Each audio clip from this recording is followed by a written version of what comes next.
Vai. Felipe Piacentini. Piacentini va bene, è italiano, ma Sì. Felipe? Io sono brasiliano di cittadinanza italiana, sono italo-brasiliano allora. Una bella giornata oggi? Una bella giornata, buone onde. È stato un piacere gareggiare qua a Isola Rossa con le atlete di livello alto. Penso che ha fatto una buona gara e comunque sono andato bene. A me è piaciuto molto, è stato un piacere davvero. Adesso che è finita questa gara, che è finita tanto bene, dove va? Dove ritorna? Sta in Italia? Io adesso sono lavorando a Oristano facendo corso di surf a scuola di Ono Surf Shop e rimango lì perché sto facendo anche il circuito regionale Sado per il prossimo anno stare nel nazionale italiano, anche voglio fare l'europeo il prossimo anno. Così vado a fare un po' di vacanza dopo per prendermi a allenare un po' e il prossimo anno sono qua per gareggiare sempre. E allora buone vacanze. Grazie, piacere anche fare l'intervista e grazie mille. Grazie. Grazie. Vai. Giuseppe Romano, Frozen Open numero?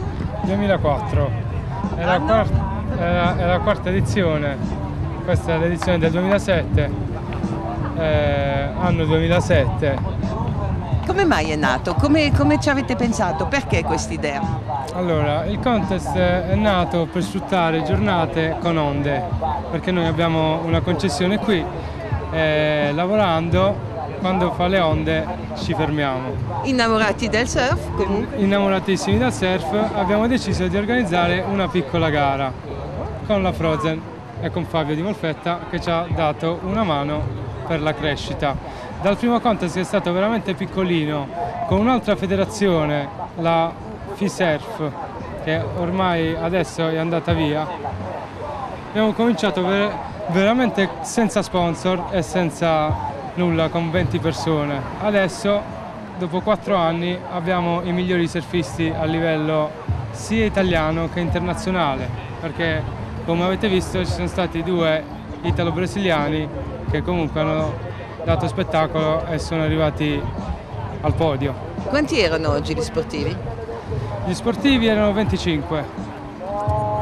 Purtroppo, sia per le condizioni del mare, che ha dato problemi ad una nave in ingresso a Porto Torres, 10 atleti sono rimasti fuori perché sono arrivati tardi. Il mare era troppo grosso e ci hanno messo 15 ore per arrivare a Porto Torres. Volevamo accettarli, ma non ce l'abbiamo fatta perché ormai avevamo superato gli ottavi. D'altronde, come ha detto suo collega, si sa solo 3 giorni prima. Come fate a sapere quando ci sarà vento e con che forza? Questa è una cosa bellissima. Io negli ultimi anni mi sono appassionato di meteo e seguo ogni giorno le previsioni. Mi piace tantissimo, mi informo tantissimo. Nel giro di 48 ore sappiamo precisamente che c'è la condizione. Ovviamente quest'anno ho voluto chiamare la gara con onde più grandi, perché l'anno scorso è stata bellissima, ma c'erano delle onde non piccoline ma di 1,5 metri, che vanno bene, però per una gara così particolare, in un posto così fantastico che fa onde grandissime, il Frozen Open sarà sempre con onde grandi. Quindi vive più con onde piccole, impossibile. Quindi vive le onde dell'anno 2008. Viva le onde dell'anno 2008.